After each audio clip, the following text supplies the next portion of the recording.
thing or what? We're live, son. Do it, Jim. We're live. No intro today. We went in raw. Awesome. Good morning, Awesome. everybody. How's everybody doing? It's kind of dirty when you say it that way.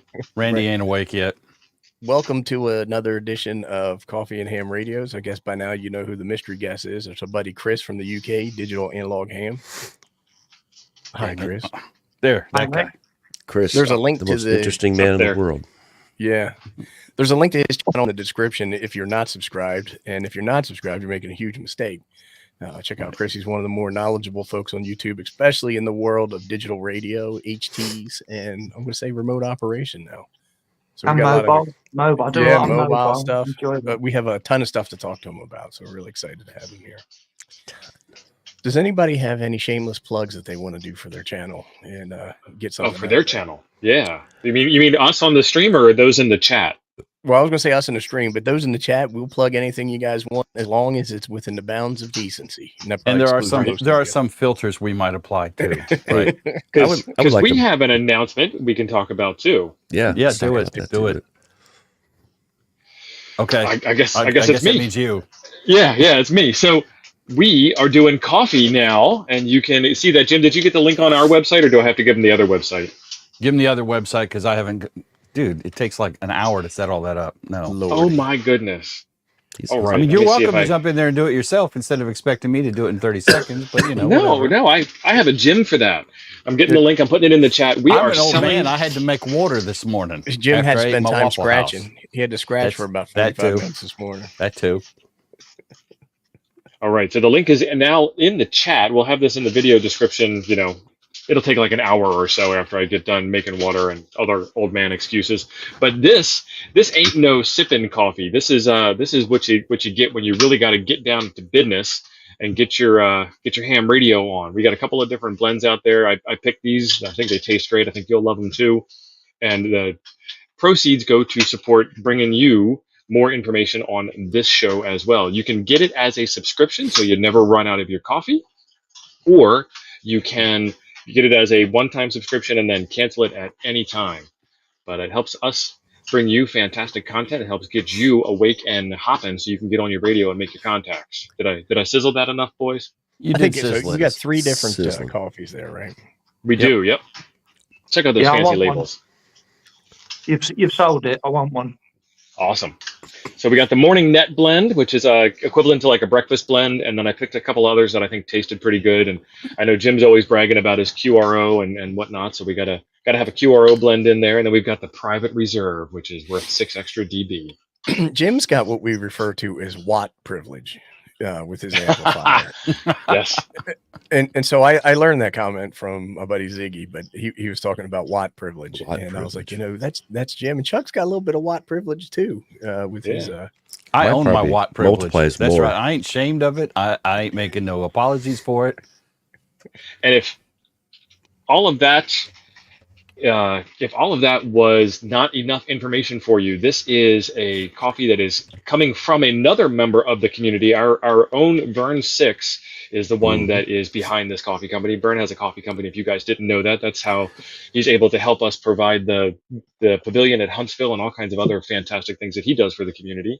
So like this is all in the family, all across the board. there's no flavor crystals in this coffee, right? Right. And there's No, also this is- no chicory. Please tell me This- there's this- no chicory. This ain't Folger's Son. This ain't Sanka. This ain't none of that burnt Starbucks crap. And You know, copy that. God, I hate Starbucks. No And if you're apologies if I offended any Starbucks drinkers. Right. Starbucks does I'm taste fine like offending him. burnt nastiness. I think that's what he said. Look You're here, in there if you get some of New this Zealand coffee, tea berry. that you're right, probably pissy pants coffee. You need something to drink it in. I'm just saying. Are you sick of those boring foam coffee cups? Well, introducing the all-new stainless steel black tumbler from Coffee and Ham Radios. Wasn't that a smooth Crafted for segue? coffee lovers and ham radio enthusiasts alike. With its tip-proof design, you'll never spill a drop. The latchable lid keeps your hot drinks hot and your cold drinks cold. Don't wait. Get yours today from coffeeandhamradios.com. And while you're there, check out some of those antennas. They're going off like coffee and ham radio. Smooth. Teed that right up, son. I guess Yeah. Tony's a thirsty person at 12 bags a month. I So think we've Tony got might need to be almost as introduced many- to Mr. Good Game. Yeah, we've done almost as many plugs as Jason. We're catching up to him. But only halfway to Frank's. And then we have some housekeeping to do. Jim, you got that one? Or... No, because I haven't been in the chat. Have we got housekeeping? Somebody, I'll start lighting them up. There we go. UTV and Ham, Thank you, sir. KD9 Whiskey November Victor has been a member for 10 Thanks, months. UTV. And we appreciate sir. that, Thanks, Ken. UTV.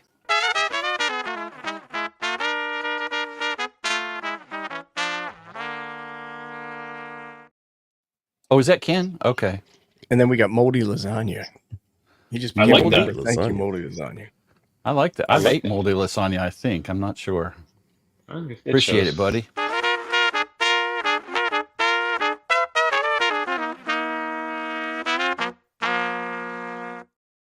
Moldy Lasagna, if you were not in the Discord, join the Discord. And I didn't create this show, so there's no link in the description over there. Slackers. Let me see if I can get that pinned up for you.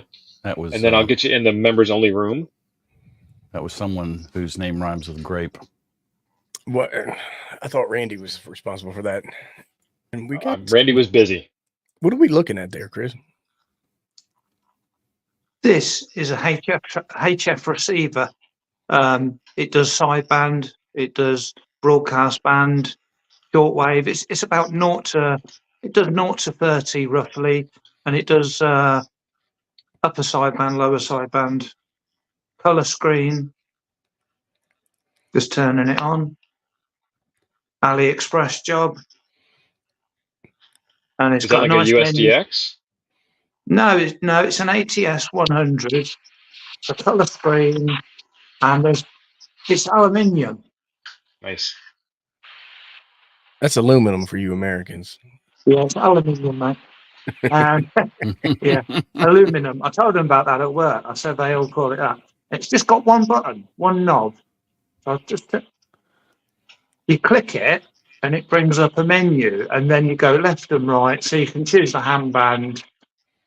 And it's Right. got, I don't know if you can read the text, it's got every handband on there. So I'll just look and see what it's on. That's on 160. So I'm just going to put it on 40 meters. And this was about $50–$60.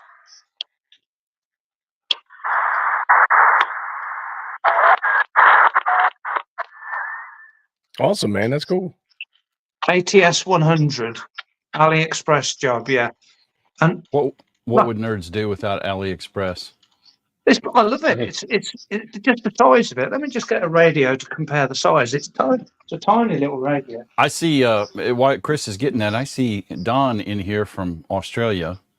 And I want to point out that, Don, thank you for watching our show because it's 2:00 in the morning in Australia right now. So, Don, Oh, Quansheng size. Don is a fan. That's the new Quansheng, though, right? Not to be confused with the Quanfeng. Yeah, That that's is the not a K5. Quanfeng. That's the K5 with the modded. Well, that looks a bit bright. Look, got my All-Star node on there. Nice. Nice. So let's what we wanted to do is talk about the state of amateur radio, and we're probably going to talk a little bit about different pieces of equipment, how the community responds to them. Then we're going to finish up with some remote ham radio capabilities that Chris has been working on. But Chris and I were talking the other day, and I said, you got to come on the show and talk about it. We were talking about the new Kenwood 75, the D75.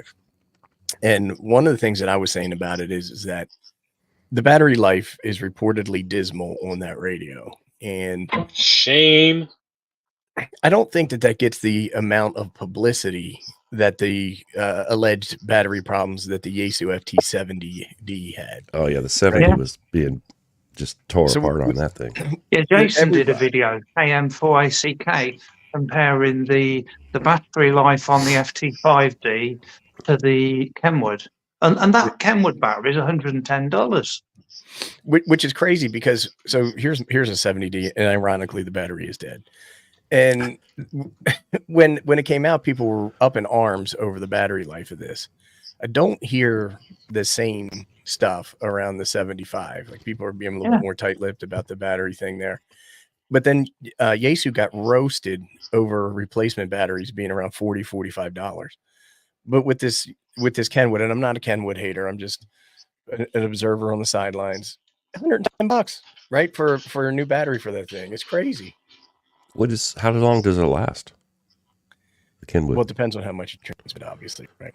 I used to have the 7.4, the Kenwood's THD 7.4, and that was pretty abysmal. It's the same battery. I think it's the same. I mean, physically, let's face isn't it, it the bigger than radio the is 70? virtually the same. The menu's the same. The icons are the same. You know, I did my research on the 7.5. It came out 7 years ago with a price over here of $599, £600. Wow. And so the price of it, of the 7.5, is in line with inflation. Not that that's any excuse, but it's in line with the price it was. And in 7 years, it's got the same identical operating system, the same menus, the same icons, same screen, but it's a lot more robust looking. I had the 7.4, and it felt like if you, Bob, K6UDA, he said, and he was quite right, if you dropped it, the 7.4, you know it would break into lots of bits. So the 75 is about $750. Am I right by saying that? Ouch. I think At it's least, but you've got taxes and shipping. And I think it's a little less than that. Not much. I'm looking it up. I want to say $699. So, you know. Ooh. But I'm not making commentary about the price. Maybe it's worth it. Maybe it's not. I haven't messed around with it. It depends on what your uses are and all that $749, kind of Ape, stuff. you're right. 75, the 75A? Yeah. 749. But I would like to see the same amount of outrage 829 used. applied to that radio in its battery life that the Yaesu 70B got, and I just don't see that. The Or battery the outrage that the hate. Baofeng gets, for crying out loud. I think the it's battery is better on the hypocritical. Quansheng. The battery is better. Right. You can buy 50. I worked it out. You can buy 50 of these for the price of the Kenwood. 50, it's seems a around little about crazy. 50. But Chris, I don't have 50 friends. Yeah, Well- this is it. And I don't know if I could stretch the word friend to cover everybody on the screen right now. So I'm just saying. Well, you're We're saying working on the it, Jim. then. Random acquaintances that I hang out with. Internet. We're friends. working on it. Internet friends. That's right. Guys, we got some housekeeping we need to do. Mr. Six has dropped 5, which seems kind of odd. Twice. Slight correction on the breakfast blend. It's a blend. The other 2 are single source. So information for coffee snobs out there. Right. I'm not that much of a coffee snob. I'm not either. I kind of half understand what he's saying. So Vern, thank you, Vern. you.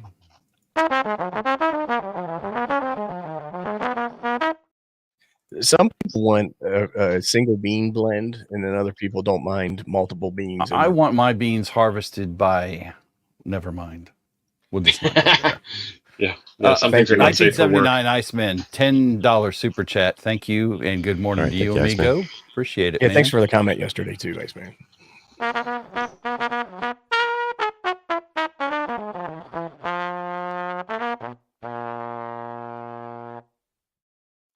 I like that one.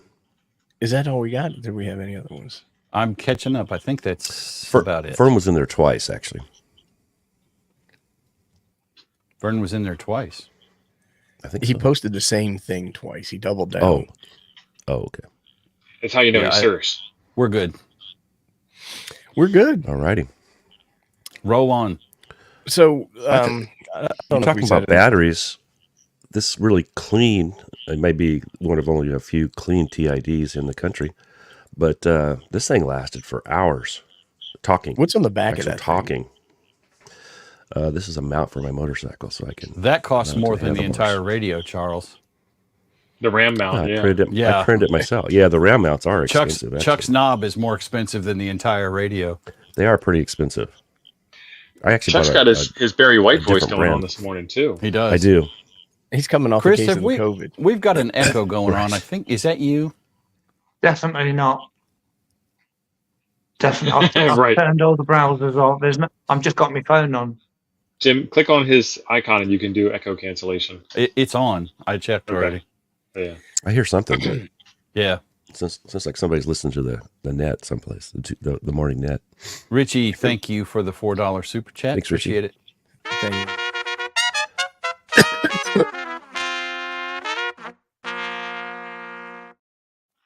Thank you, Richie. Sorry about that. All right.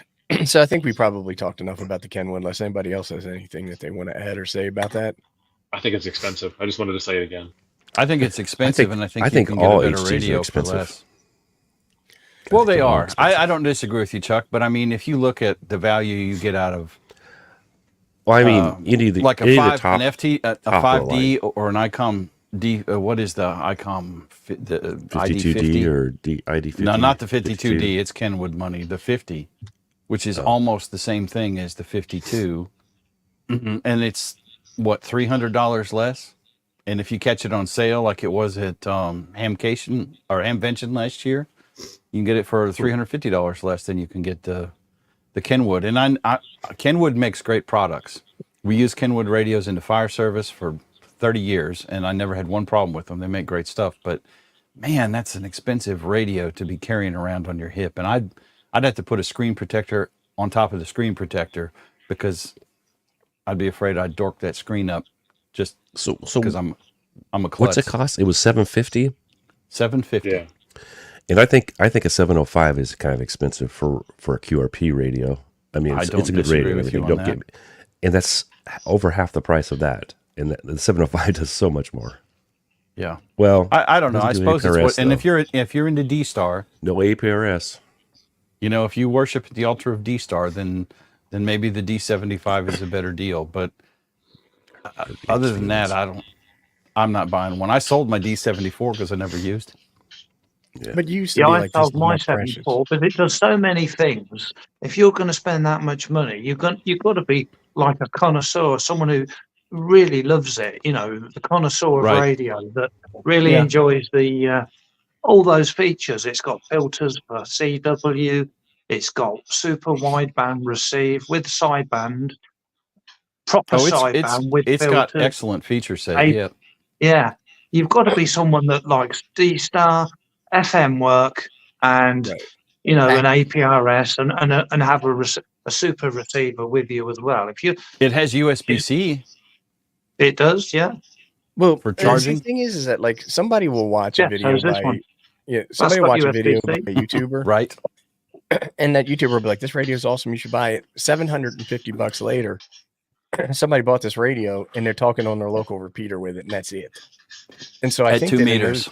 I Mhm. think in those cases it is expensive, right? But if you're one of these people who is super duper into packet network, packet radio, and APRS, and all the different things that you can do with it, then it's probably not too expensive, right? Because you do get a lot of capability in there. But to your point, it's like picking up groceries in a I don't know, Maserati or something like that. You know what I mean?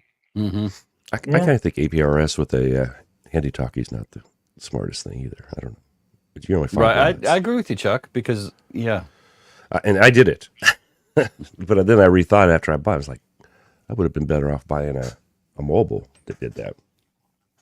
Has anyone ever heard the Kenwood D75 or 74 on the air on D-Star? There's a reason why. There's a reason why it sounds so good. You know, I don't know if you know, but if someone keys up on one, you can tell immediately, and that's because it's got the Amber 3000 chipset on the motherboard. Even all the ICOMs do not have the Amber 3000 chipset. So that is why it sounds so good. And I suppose there's licensing codec There it is. associated with that. So, yeah, that's a good point. And licensing would be part of the issue, I suppose. Yeah.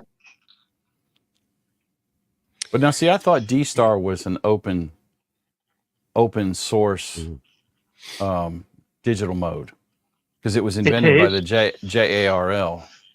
So could you do decode on something besides Ambi 3000 chips? But I mean, you know the DV Stick 30.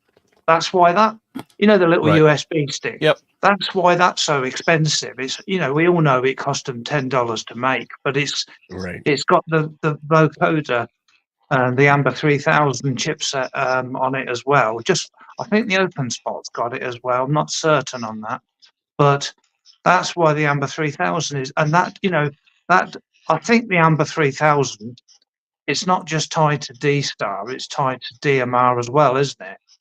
So it's not about whether D-Star's open source. It's about the codec, isn't it? The Amber 3000. Anybody could make a D-Star radio is the point, right? Like you don't have to license the D. Maybe calling it D-Star, you probably have to call it D-Star compatible. But anybody should be able to do it. And our good buddy Quirky QRP, James Hannibal, he's saying he has a mobile rig to be a digipeater for his HT while hiking. And so this is going to be a very dramatic statement. But the thing is that when I take my Jeep out, or when I would do a lot of hiking and camping and stuff like that, I took a Garmin InReach, which has the Iridium network associated to it. And so I can actually contact first responders in the event of an emergency. I'm not sure that I see the value or utility in contacting a ham who's going to first off tell me that I'm crowding the frequency by putting out a distress call. And then the other one is that I've got to wait for him to get dressed and get up out of the basement and all that other stuff to get me any kind of help should they choose Get permission from his mom. I got to put some pants on. Hang on. Yeah, but you really shouldn't have that Ranger beep on your radio, and your tail squelch is off. By the way, that we have a net starting soon, and I just don't. I wouldn't discount it though. I wouldn't discount it though if you had it. I mean, use it if I'm you got with you, it, right? but I would probably prefer a more reliable lifeline should I need one. I agree. If you are somewhere where the HT is your only source of communications, then you probably don't have communications for that HT or your cell phone at the same time. So there's no cell coverage. What am I going to do? Well, I hope you're close enough to a repeater for that little 5-watt HT to reach. So I mean, I see Abe's point. I agree with him. The other thing we were going to talk about, Carry a good antenna, is our friend, the Florida ham, and he's a controversial character, and we appreciate his efforts. We'll leave it at that. It's not either of the two Todds. I just want to put that out there. but right? Different apparently Florida hams. he's got a video out saying that people should not buy Baofengs as their first radio. So I wanted to put that on the floor so we could get all worked up over that. And I do want to admit that my first radio was a Baofeng. And if it wasn't, mine too. Mine was too. Mine If too. it wasn't for Baofeng, I would not be an amateur radio operator. I think. Yeah, I had the Woshin. Cool, You know the what? cool. the You don't Woshin. have to. Yep, the UVD Woshins. 1P. Yeah. Wuxan, Woshan. Yeah, woo it was woo. like about $60-$70. It's very similar in functionality to the Baofeng, but it's got a lot better filtering. If you're near a strong, if you're in town and there's lots of industrial data and broadcast radio, I can hear feedback coming somewhere. How many I think watts? that's you. I think that's you, Chris. Well, I haven't got anything else switched on. This is just on my phone with no other browsers. I'm going to mute me for a minute and see if it's me. I did all of us. I didn't do Chris because he was talking. I think it's Chris. Okay, well, you feel free. I'm monitoring YouTube comments. That's the only thing that's on, but there's no sound. We'll just keep rolling. Yep. But so the thing is that, on one hand, I'm thinking to myself, hey, if there's a guy that's working 2 jobs and he's got kids and, he's scraping to get by and he wants to get into communications or RF, or he wants to get into MCOM or just self-sufficient, self-reliable communications, I think I've got zero problem with that person getting a Baofeng as an entryway into the hobby. The other thing I was saying backstage is that, like, I've known guys who are like, hey, man, the world's coming to an end because of whoever just got elected. I bought a $2,000 AR-15. I bought a $500 Berkey water filter. I bought solar panels, and then I bought a Baofeng. I got 25 years worth of food stored up too. Right, and then I bought a Baofeng because I couldn't afford anything better. And I'm thinking to myself, Right. well, is it really what you can afford conversation, or is it just because it's cheap and you don't know the difference? When I got my Baofeng, I had no idea what filtering was. I had no idea what the bands were. I had no idea about spurious emissions. I had no idea that I wanted a USB-C charging cable or any of that kind of stuff.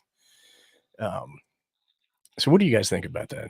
I always say the secret to getting ahead is getting started, and getting started for $25 is a lot better than getting started for $750. And then finding Sure. out that there's a jerk on the local repeater that turns you off on the hobby, and now what are you going to do? Yeah. I mean, and you know, you get into a hobby and you may decide you're not that interested in it, or life comes along, whatever. It's less of an investment to get started. And honestly, and we've talked about this before, anybody that hates on people who have a $25 Baofeng is just gatekeeping. Stop it. It may be all they can afford. It may be because they couldn't afford better. Maybe because they didn't know better. But embrace it and, you know, help them. See, Be supportive and not a jerk. I disagree. And I'm not just a saying little. you are jerk. A jerk. Yeah, but I disagree just a little Jerk. bit, because like the people that I see who tell me they can't afford a nicer radio are pulling up in a brand new F250. You know what I mean? That's a different conversation, but I agree with you. Yes. And so I think that people use that as an excuse, to be honest. If they pull up in their 79 Pinto station wagon, a Baofeng is high cotton for them, okay? One of those. Totally agree. I think Right. you're talking about Well, two well, so different this groups. is this is an even bigger problem than what I think we're actually talking about here. The value proposition of ham radio for a new unwashed ham is probably not above $25. Like as a I don't know what I'm doing, like Ape saying, I don't know what I'm Yeah. doing. Why would I spend $750? Right. Like people can't, but back to the AR-15, people can't make that same distinction with the AR. Like, why do you need that gun? Well, I can give you like 19 reasons why you need it compared to another gun because of some of the features that it has. Same thing I can do with the Kenwood 75. I can give you a bunch of reasons why you need it with all of the features that it has that the Baofeng does not have. Can you go and get the Baofeng and then spend another $725 on accessories to make it do all the things that the Kenwood does? Yep, you sure can. Well, and Chris, you made a really good point about secondary market, right? Yeah. Let me explain. Yeah, what we said was there's nothing wrong with getting a Baofeng, and I a lot of people can only afford. Let's say your budget is 35 pounds, dollars or whatever, and if you're in a radio club and you're going to buy something off someone that's reliable, you could buy a secondhand Yaesu FT65 or FT4X for a similar price. A little bit more. Might be a little bit more than 30, but you're going to have something that's reliable. And here's the key thing, right? If you buy something secondhand, and you don't like the RB, or there's an idiot on the repeater, you can sell it and you get the same money back. Yeah, it's a good point. But I know a lot of these folks who buy the Baofengs as part of their prepper plan, and they never use it. They never turn it on. They never program it. They buy it and they put it into an expensive backpack just in case. Or their hermetically sealed EMP trash can. Yeah. Right. And I just don't know if that's a good plan either, right? Because I think that it's not going to get you very far in the event that you actually really have to use it, right? Yeah, I agree. And again, I see your point, Ape, and I totally agree. If you're driving around in a nice car and have a real job, whatever, don't be a cheap bastard. I get that point, but I also get that my point earlier was the entry to ham cost-wise is not that high. And that's only recently that it became $35 to get your license. Coming up with $35 when I was a GI with 3 kids and a wife. Sorry, I'm not bitter. That would have been a major expense, and a $25 Baofeng would have been about all I could have afforded on it. These are 3 kids I haven't heard about yet, Jim. They're not my kids. They're not my kids. They're not my kids. They're her kids. I still am in contact with her kids on a regular basis, but Those 4 kids. I think I might have heard about one of them. Yeah, so I totally agree. I think that being in amateur radio is an important thing for folks, and I think that if that truly is what you have, $35, then all in on getting the Baofeng and then seeing what you can do with it. And take it from there. Yeah. Yeah. But see, here's what I see though, right? Is I see somebody buy a Baofeng too, and then they buy another Baofeng, and then they buy another Baofeng, and then so like I got the UV 5R, 5RE, 5RE plus. I got the 5R7, the 5R19, right? And so it's like, well, that's great, and I'm not trying to be disrespectful, but you have a pile of shit. You know what I mean? Like, in the amount of money that you spend on all those radios, you could have bought one nice radio that isn't going to have the same limitations. That's a very fair point. How many Baofengs do you have, babe? Like 9. I've got stacks. And granted, I only paid for like 5. But he has good the radios thing too. is I have, He does. I have stacks of them, and I 100%. I mean, does your first radio have to be a cheap one? Why does it have to be? I think an FT70 would make a great, easy to use radio. Not every. I think it's one of the easiest to use. Really, from the panel, from and a front nice panel, receiver for some reason. And it's a good radio. It'll get you the 2-meter crowd. If you have an active 2-meter community, and it'll get you on digital when you're ready to move to digital. You may have a digital repeater. Yeah, and I agree with Chuck. The 70 is a great starter digital radio, easy to program, all front panel programmable, doesn't require a DMR code plug and watching 17 YouTube videos, although you should, because 3 out of the 4 of us have a whole ton of DMR YouTube videos. Yeah, you mentioned all 17 of our videos right there. Right. I know. So, I think Chuck's got a very good point with that. And Chris, this is where you're going, is instead of dropping 25 or 30 on a Quansheng or a Fang, save up your money for a couple weeks and maybe get a used FT70D for $125 instead of spending $35 on a Fang or a Quansheng. Or the 4X or even the 65. Yeah. I mean, that FT70, for a start, I don't know if you saw my video. I did a video on it. It was called FT70 Brilliant, but what were Yaesu thinking? And I was being honest, because to connect it to a computer is a real pain. You've got to take the battery out, put a wire in, hold a button, pull another wire out, just to get it in AMS with your elbow. Give it a full body slam. Just to get it in AMS mode. Just to get. You have to plug there's none of that with the other radios. We're all able-bodied. Well, most of us. That is a fail on Yaesu's part. You're absolutely right.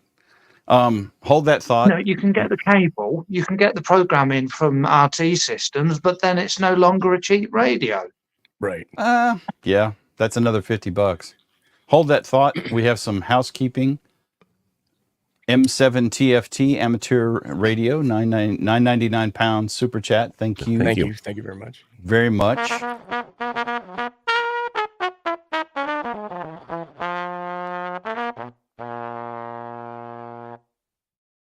Aloysius W, who this is the first time I remember seeing him here. Aloysius, man, you're from the South. You can say Aloysius. I don't know how to say that. He's been on before. Has he been on before? Dropped a $9.99 super chat. Thank you. Appreciate it. Probably saying it wrong myself. Okay. See, I wasn't even going to say it anymore because now I'm paranoid that I was saying it wrong. I thought it was Aloysius, but whatever. Aloysius. I'm not good with words. Thank you. Thank you, AW. I appreciate the $9.99 super chat. AW.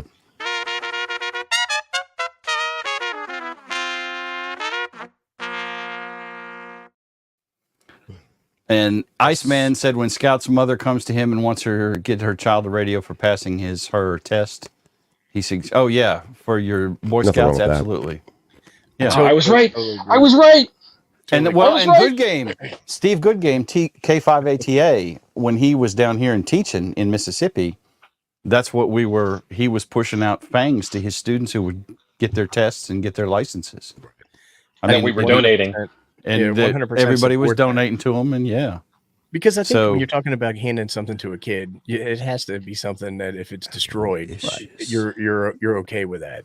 You know what I mean? Like it's almost like a throwaway thing, and I totally agree with that. Don't you flashy thing me? I'm not hating on Baofangs. I'm hating on the type of person that hates on Baofangs. No. That drives around in an $80,000 pickup, buys multiple $1,000 AR-15s and all the tactical gear, and wears Oakley sunglasses and expensive leather sandals, but then cries that they can't afford anything more than a $25 radio. That's what I'm hating on. Well, absolutely. So I'm going to push that right back on you. I think that it's incumbent upon us, the seasoned hams, and the whole community at large, to make this exciting and interesting and fun and connect value to it, so that you want to come up with, it takes me a lot of time to earn $750 to buy a radio. I've got to get $750 worth of value back out of it. I can buy a candy bar and a Baofeng at the checkout register. You're comparing edge cases, right? So if it's not a Baofeng, that doesn't mean it's a $750 radio, right? Like okay, $200 radio, same thing. Yeah, but it's on us to make it fun and useful, and we're not doing a good enough job. I agree with that premise. I just don't know about the 750 versus the 35. Yeah, people will spend $1,000 on a cell phone all day, no questions asked. They can easily connect that value in their head, and they cannot put it down. They can't walk out of the house without it. They can't go to the bathroom without it. They can't have dinner without it. Like that, it's an integral part of your life, and you're naked without it. But it's got 7 radios in it, and none of them's a ham radio. That's our fault. Doc Brad has dropped a $10 super chat on us. Thank you, Doc. Doc Brad. Thanks, Doc. Doc, thank you very much. And we'll drop the bass on Doc. And the bass. So we'll switch topics. I know that and Ken has gifted. Hold up. Slow your roll, hold cowboy. Ken has gifted 5 Coffee and Ham Radios memberships. I know who they went to. Okay. And they went to... We got it to Cooley, KA9QZG. We got it to Other Richard, ZL2RMG. Bryant Wally, and Rick, WC7RB, and Darren, VK4GEO. Nice. And see, another a ZL and another VK. It's like 3 o'clock in the morning now, 2:30, 3 o'clock in the morning. So that's awesome. It's valuable Chris, enough to them. You're bringing a whole nother hemisphere into this discussion, Chris. That's all because of you. Ken, thank you. Good. So the next thing I was going to talk about is that there are other budget radios. What were you calling them the other day, Jim? You had a different word for budget. Oh, no. I think I called them budget radios. Value enhanced. I think you were like something affordable. Or, I don't remember. But so the Quansheng, right? And Chris, I know you do a lot of work with that Quansheng. So I want you to sizzle the value proposition behind the Quansheng. What's good about it? Well, I was a all-star net all about the Quansheng a few weeks ago, and we took part. And it's cheap. Obviously, get that one out of the way. It's cheap. It's nice build quality, actually. It doesn't feel like junk. It's I think the main thing is it's modifiable, isn't it? It's got a chip on it, which has got a receive. They found out it's got a receive capability of 18 to 600 with a gap, and then up to 1,000. You could even do 1.3 on it. What's that called? Is that 23 cents? Yeah. And it's modifiable, and the fact that it's hackable, you can have a lot of fun hacking it. The battery life's quite good on it. The display's nice. The buttons are good. I mean, do you remember them old Kenwood radios that had SSB receive? Mm-hmm. Had like a calculator keyboard on them. They were terrible. The Quansheng keyboard is wonderful. The keyboard's great on it. Does sideband, you can turn it into an APRS radio. You can turn it into a C. There's different firmwares, different modded firmwares for different likings. You do CW, turn it into there's even a hardware mod. Have you seen it for the Quansheng where you can extend the receive range down lower? So I've got this. This was a Retivus, but this is the Quansheng K5, right? It's the same radio. And what's amazing to me though is that you have these folks who God bless them, right? They write things like the Open 77 or for the Open GD 77, yeah. And then the folks that are writing, there's like 4 or 5 different custom firmwares that you can put on this. Why can't these manufacturers do stuff like that? You know what I mean? I guess it's because you have people who have more time and expertise sitting in their basements putting code. I'm not sure about Quansheng yet, but most of the people that are bringing radios to Amazon, bringing radios to your hands, are 3 layers removed from the actual person making the hardware. Like Anytones is a single source, aren't they, Chris? They make their own hardware. Yes.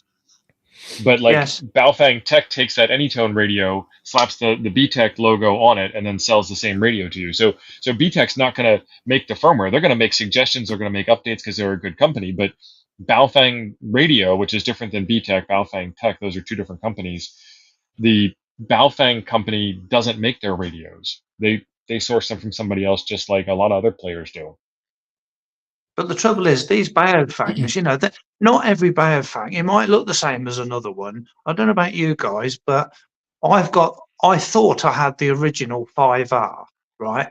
And, you know, I found it really tricky to program a repeater. You've got to do the whole, on my one, you've got to do the whole process twice.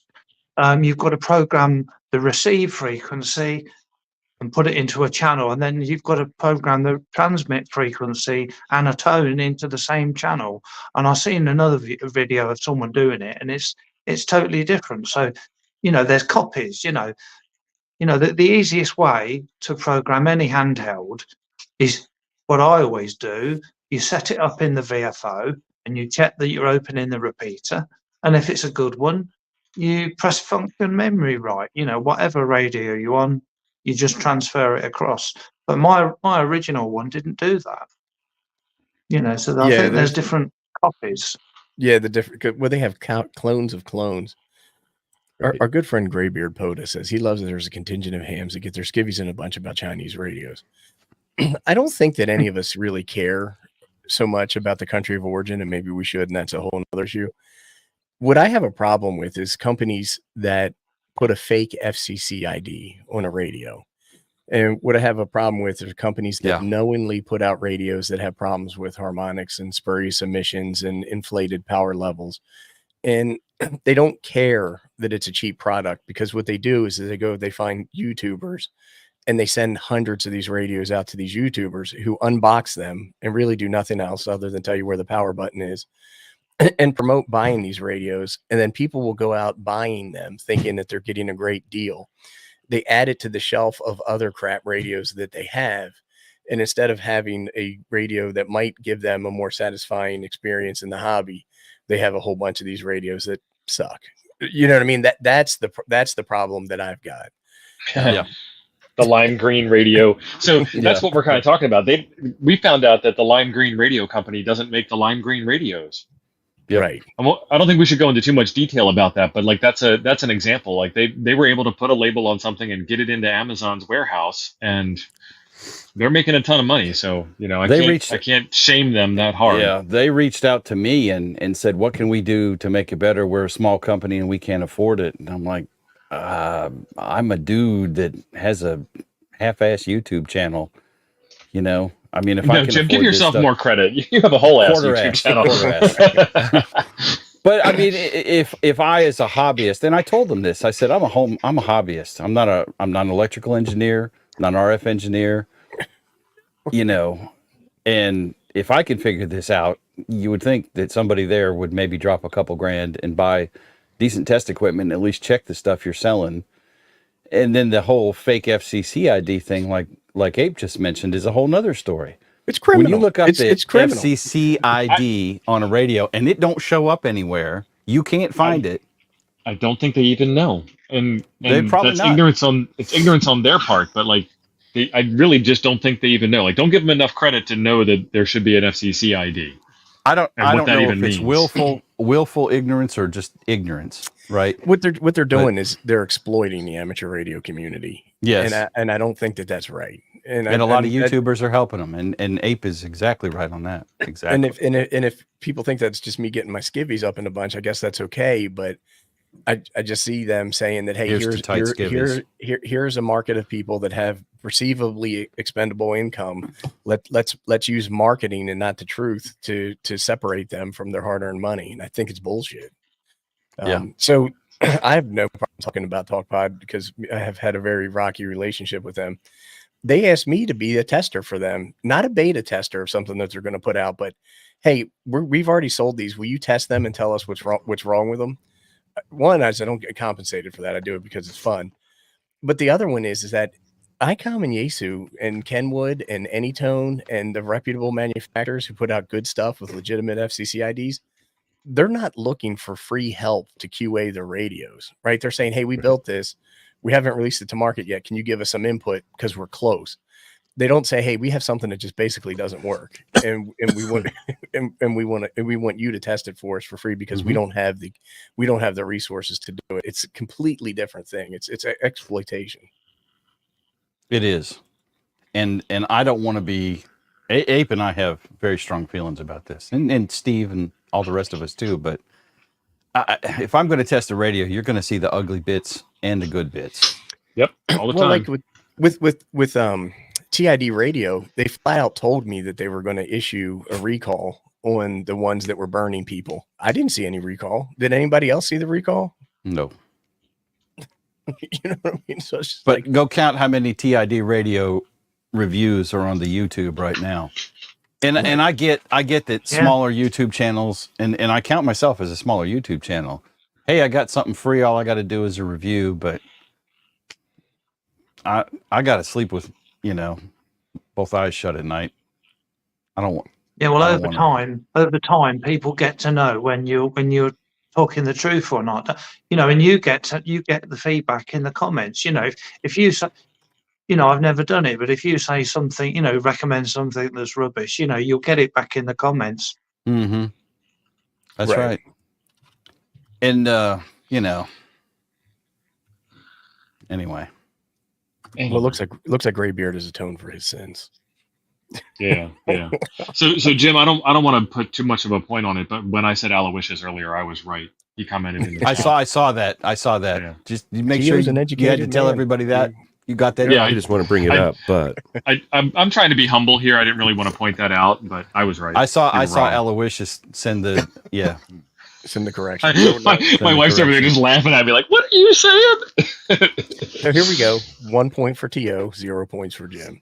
Yeah. Right. All right. The next exciting thing we have in the state of amateur radio is that the license rules or restrictions or whatever you want to call them have changed in the UK, and our UK brothers are now able to operate radios remotely, as I understand it. And so our friend Chris has spent countless hours. There's quite a lot of changes, actually. Shall I just go through them very briefly? The important ones. I'm sure all of you guys can do all of these things already, but we can operate remote from the foundation and the intermediate. It used to be just the advanced. You could operate remote. Now we've all got more power. The foundation was on 10 watts. Now they can do 25. I am in the middle level. I'm intermediate. I could do 50 watts. Now I can do 100. That doesn't interest me really. Hotspots and nodes. Before, if you wanted to set up a gateway, a small repeater, simplex gateway in your area, you'd have loads and loads of paperwork. You'd have to calculate your losses and coax losses and powers and prove that it's not causing interference. It'd be probably exaggerating, be a few months process to get it up and running. And chances are you'd have given up. Now for a hotspot, for a gateway. Okay. For a gateway or a small repeater, the intermediate and the foundation couldn't do that. They could do gateways, but now it's changed. I can now put an aerial on my All-Star. If my All-Star node is less than 5 watts, I can put an aerial on it and use it around town. Before we weren't allowed to do that. So you got the power, you got remote, and those are the main ones. But I think all of you guys, you could do all that anyway. Am I right? On the technician level, on the entry level. On the tech, that's our entry level. You have 10 meter privileges for HF, 100 watts. There's no power limitations on our levels. It's the power limitations are by band for some of them. All of our technicians can pop in a hotspot or set up their own repeater or any of that. As far as I'm aware, there's no restrictions on that. Yeah. Other than the normal band restrictions for technicians. And technicians get 2 meters and 440. I think they get 1.23 as well. So or Yeah, 23 but I these mean. rules, you know, I know we're going to lead on to this in a minute, but these rules, I'm in a block of flats, you know that. I can do HF, I can work Europe on a Magaloop indoors, but as soon as it goes dark, I don't hear a lot, and I might as well switch it off. So I get my fix from HF, as going out in a car. I do actually like being in a restricted position with air, not with the best aerial in the world, using it mobile or trying to do what I can indoors. But now that we can do remote, it's changed my life in terms of ham radio, because what's happened is, now I can do remote.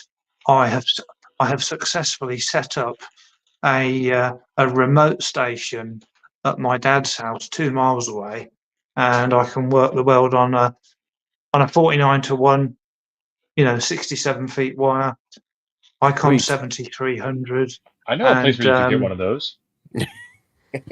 yeah, and do all that, and and it's really opened up the world to me. So it might seem like a simple thing just to allow that, but now See, I didn't realize operating that remote. we can do remote stations as technicians at the entry level too. Yeah. There's no restriction on that. So you've got a remote station now set up at your dad's house. Yeah. Now my dad. He's really old. He's really old, but he's really old school, and he eventually talked him into it. He thought it was. He still thinks I'm talking crap. He thinks it's going to cost a fortune in electric. He thinks it's going to cost a fortune in electric. It's going to eat up the pension, Chris. Yeah, well, I told him it's like a 50-watt light bulb, 100-watt light bulb. Don't worry about it. I'll leave it on when I go to work. I couldn't care less. But his requirements, and I had to comply with them, and the whole station had to be switched off at the mains by me remotely, and turn the laptop off, because that would be eating up all the power, turn the brightness down, everything. So it's actually turned into a really interesting project. I was telling you guys earlier, it took me a whole week of research, like 8 hours a day after work, finish at 3, researching the equipment needed. And you see, the limitations I had, I'm pretty good. I can build and repair computers, install operating systems. I know we all can, but I'm just highlighting, some of my very few skills. And we all know you can switch on a plug over Wi-Fi, on an app on your phone. That's been around for years. So that was the first step. We got power in the house. It's like me flicking the switch on. So we've got power. That's connected to the laptop, which is connected to the radio. So the power goes to the laptop, but it doesn't come on. It doesn't switch on. It's charging. Its power comes on and it goes into charging. So that was a huge hurdle for me. And I spent days researching products, and I knew what I wanted. I wanted a button pusher. I needed a button pusher, and I'm at another location, several miles away, and it's got to be a cellular Wi-Fi button pusher. And in the end, I know you guys know, but I ended up buying a robot that physically presses a button on my laptop and it moves like that. And and you dial that up on the telly? Is that what you guys call it over there? And it does the thing and it pushes the button for you, right? Well, I press a button on my Samsung, and it, on a Wi-Fi, on a cellular app, and it's called a TV SwitchBot. ape. No, I just like saying that to British folks. Yeah, Lord, the SwitchBot. They make a bunch of cool remote stuff. Yeah. Yes. Have you got that video handy, Ape? Are you able to show that video of it clicking the switch? I don't know. I'll see if I can find it. It's in your Discord, in my private message to Discord. Let me see if I So can get this thing taken care of. so we got power, and I can now switch on the laptop. So it comes on, and it's got a password. So I had to hack Windows with command prompt to get rid of the password, so it goes straight into Windows. And then we've got that computer's on the desktop. So I then installed Google Remote Desktop to auto start. So now the sequence is I turn the power on, I use the robot to switch the button on, switch the laptop on, and then I'm at the desktop. And then I run the remote software, the ICOM software, at my dad's house. That launches the server, and then I turn off the remote desktop. And then I pick it up on my laptop, the end that's receiving, and then I can use the radio. Head. All right, so here it is.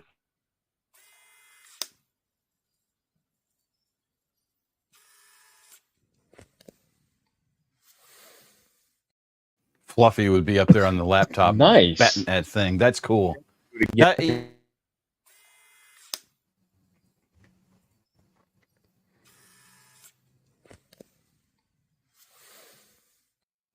Somebody mentioned it in the chat, and it depends on the laptop, I suppose, but you can also set the BIOS in those laptops so that you can power it off with like a smart plug, and then when power is restored, it will automatically turn itself back on. Yeah. Yeah. So, but the That's a switchbot feature thing in works some great. BIOS. That's a feature in some. You can do Wake on LAN if you're on the same network, but of course I'm not. But Yeah, no, this is a power thing, not a Wake on LAN. right, interesting. I had somebody send me out a sponsored video request for one of those things, and I'm like, I wouldn't know what to do with it. And now I'm like, I can't live without it. Right. That's awesome. Yeah, that's very clever. I think And by sponsored, I mean I do 4 or 5 hours worth of work to make a video, and they send me $20 worth of button pushing device. Right. Well, You the are a thing is, big time YouTuber rolling into cash. Gray Man has a salient comment here. We cannot pass this up. Yeah, I'm just addressing Grey Man in the comments there. My dad's nearly 90, so that ain't going to work very well. You know, after the second phone call, he's going to say, I think we should call this a day, you know. Piss off, Chris. Quit bothering me. Yeah, piss off. Yeah, I'm fed up of going up and down the stairs. When you were telling me that you're getting a robot, I'm thinking C-3PO. You know what I mean? Yeah. Like walking over Yeah. there. And I'm sorry. I was too. I was thinking we couldn't talk about it on stream. Yeah, well, I'm sorry to disappoint people, saying I mean, it was really I cool. said robot but I was really because let it is a down, Chris. robot. It's robotic. 100%. No, But it is. people You're were right. expecting a face on it. People were expecting a face on it and eyes. and Put some of those probably googly walking. eyes on it. And Right. walking along and then pressing the button. Call it Simon. No, but that's very cool. You want to talk a little bit about the software that you were telling me about? What, the ICOM software, do you mean? No, the other one that you had is, I think it was called Ham Radio Remote, maybe. Oh, remote hams. Yeah, that's it. Yeah, that's free software. I think there's 2 versions of. They're different companies. They're different websites. One, it's like $1 an hour to use, but remotehams.com. There's a lot of clubs. There's a lot of clubs, especially around America, that have got remote hams installed at their clubs, and someone sets it up their end. You need to do port forwarding, open up the UDP ports 5,000, 50,001, 2, and 3, and you install the software on the radio end, on that computer, and you download a client. There's a client you can download on your Android. Remote hams, do a search for that, and you can speak all around the world on an Android phone, connecting through remote, and it's all free of charge. And the client end is really easy to set up. You just put in your username and ID, and basically you're operating a HF on someone else's radio. So with remote hams, you can set your radio up so you can control it. But is the client only available on Android, or can you put it on a laptop or something like that? Yeah, it's on Windows and Android. That's the ones I've got working. I couldn't find any others. And then I guess Jim has got the site pulled up here. Yeah. So Yeah. Let's see. Windows So 10 you can is share all that your I'm radio seeing. with other hams, or you can choose to keep it private and just use it yourself, right? Yeah, Yes. I would guess. And it Yeah, This this works might is be just handy. beautiful. Works this is beautiful. just the And it's Windows very version. easy. It's very easy to use on your Android, or on Windows. Very little setup. And are there any restrictions from a radio? I imagine you can't run on every radio, right? You can't run it on a. Oh, sorry. Like, so can you run this on any radio, or do you need to? I would imagine there's some restrictions around what radio you can use this on, right? Yeah, I would think so. It's got to be cat controlled. And then you have to have cat interface from your PC to your radio, right? Yeah, because I've seen it So on you- 7300. Yaesu and Icoms do it. I've seen the Kenwoods on it. I mean, if you click on the list, there is on the page there is a list of servers. If you go to the left, that blue tab, it lists all the servers around the world, all the radios you can control. So let's see. Looking to see client manual. Where is the hardware list?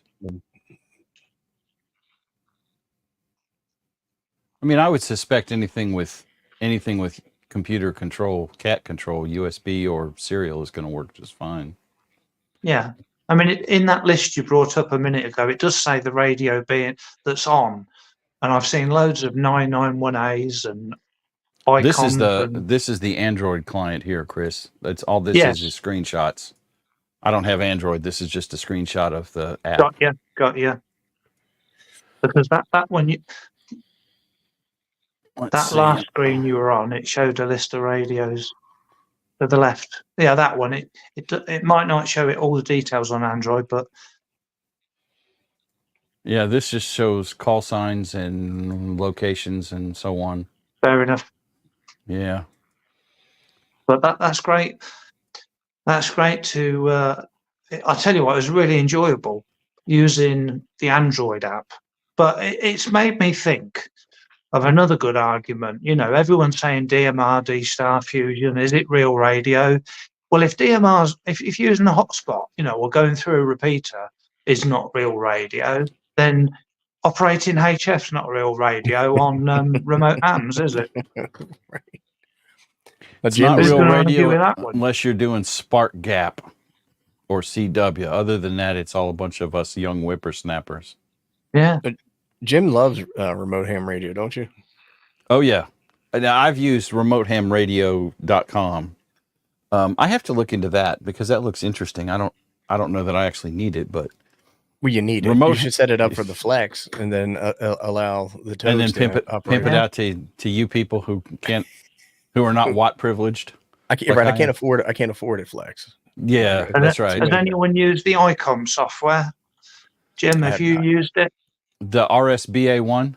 Yes. I have. It's the world's most terrible interface in the world. It works It is. fine. But let me tell you, I've been on that software in my spare time for the past over 50 hours. And once it's up and running, it's lovely. It works beautifully. Yeah. But there's a lot of, by the way, put it in the comments, if you've had problems with the RSBA1 software. I'm sure a lot of people have struggled with it. Chris, a lot of people don't have it because they're Facebook cheap and don't want to spend $129 on it. Well, it's 20. I got mine for £20 on eBay. Okay. But I have got a CD version, which is coming with the RC28, the encoder. I've got that coming on Monday, and I just wanted to pass on some tips that I've learned in the past week of getting it up and running. Now, in the ICOM software, the RSBA one, there's no way, if you uninstall it and put it back in, it puts all the bad settings back in again from before. And there's no start over. There's no button to start over. I was on version 2.41 and I updated to version 2.5 and I got the ICOM update download. And in there is 2 registry files. two registries. And if you double click, there's one for the utility and one for the control software. And if you double click on these registry files, it sets it all back to default settings.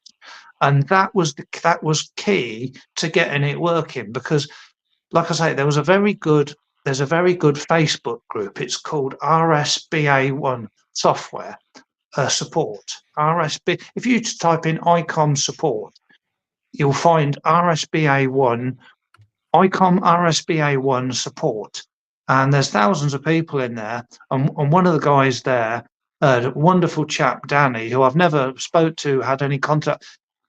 He set it all up for me on my computer and helped me for 3 hours, and that was one of the things he taught me to get get those registry files, because he helps people on there every day for years, and he knows his stuff. And he told me, he said the main problem people have is they set it up locally on their own network first to try and that messes up the settings. If you've got no interest in using it, you just want to use it remote, do not set it up locally on the on the radio, the computer that's set up to the radio.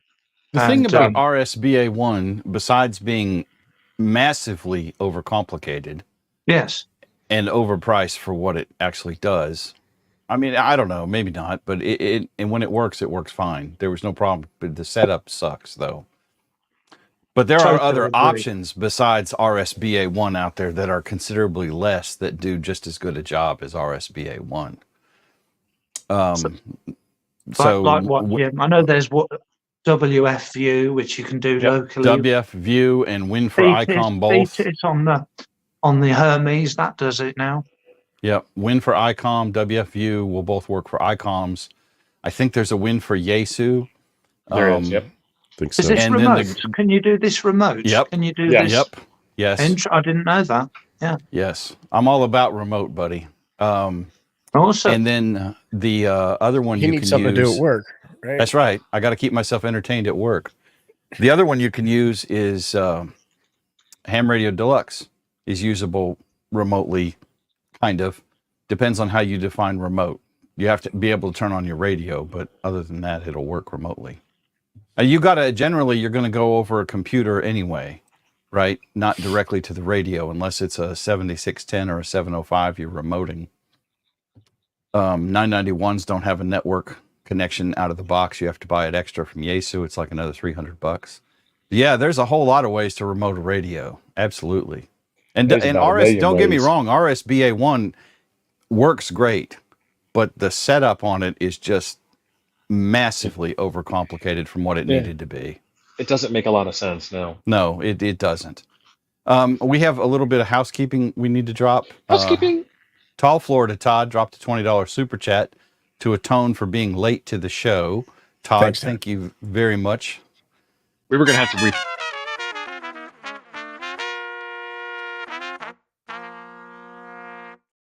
We're going to have to what? retract. I'm sorry.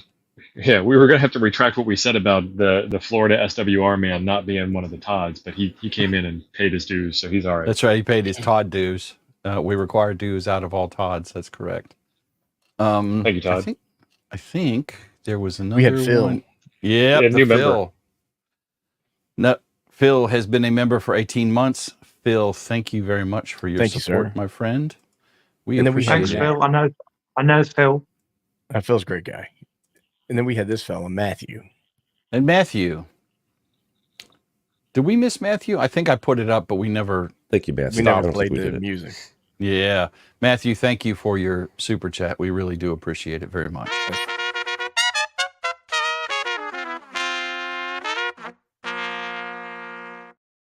So Tall Todd was messing with his Meshtastic, and then somebody else was talking about Laura and all this stuff.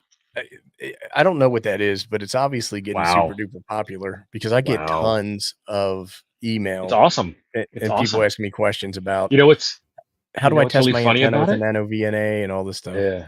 It was really funny about it. It's Long friggin' range. APRS. Is that what it is? It's not APRS, but it's the exact same thing APRS does. Position reporting, text messaging, simple small devices, and it's it's different frequency ranges depending on which country you're in, because it's all in But the you don't need a unlicensed license, right? spectrum. Yeah.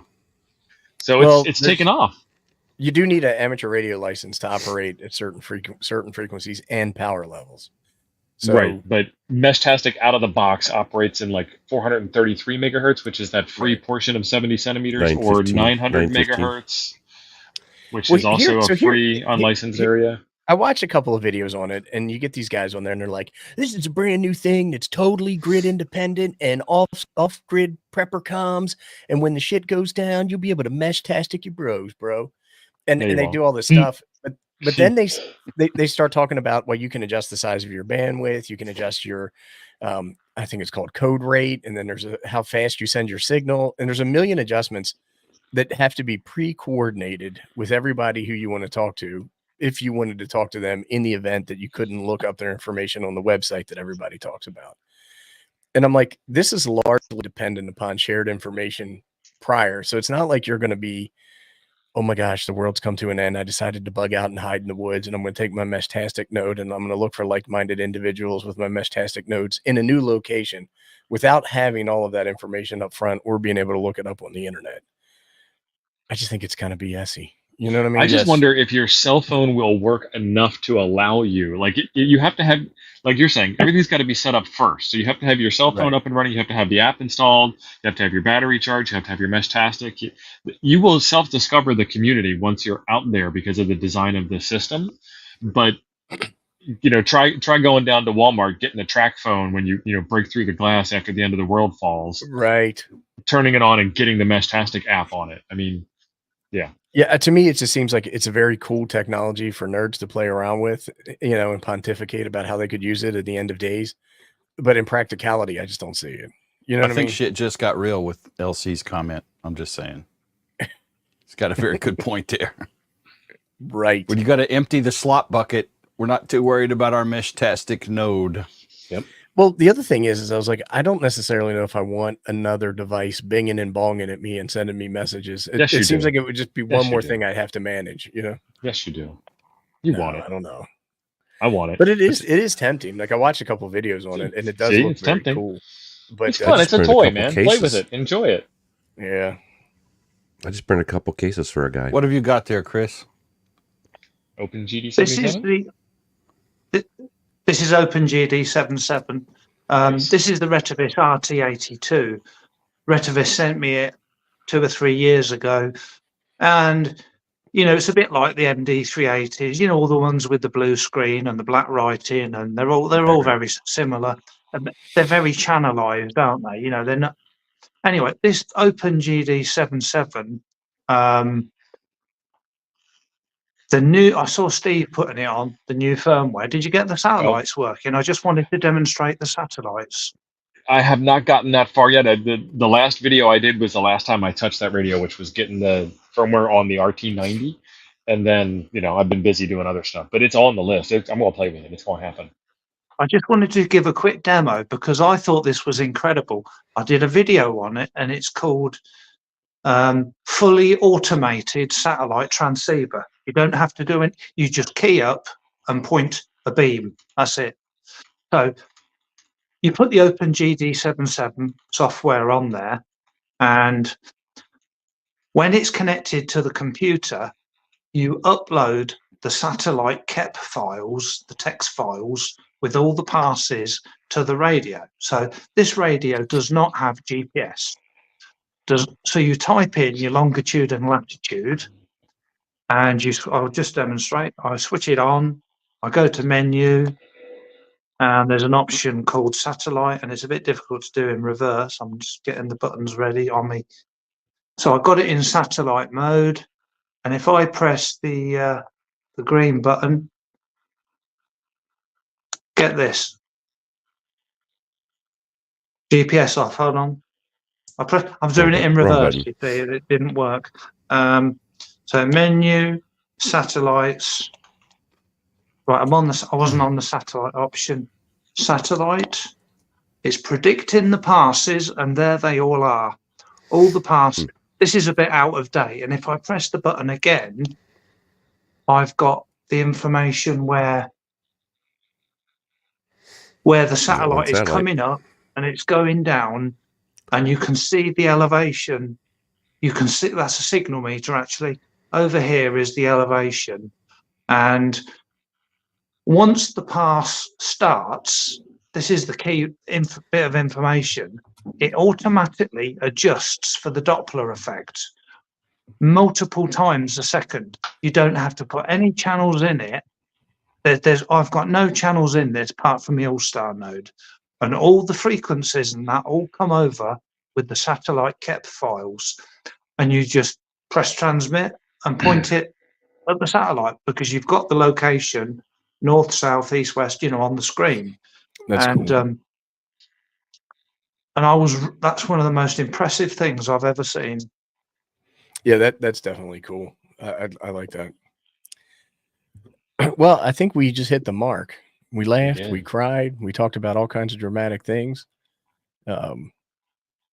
Did we have anything else we needed to cover? Or did we crap on ham sticks yet today in the show? We did not. We'll save that for Thursday's show. Okay. All right.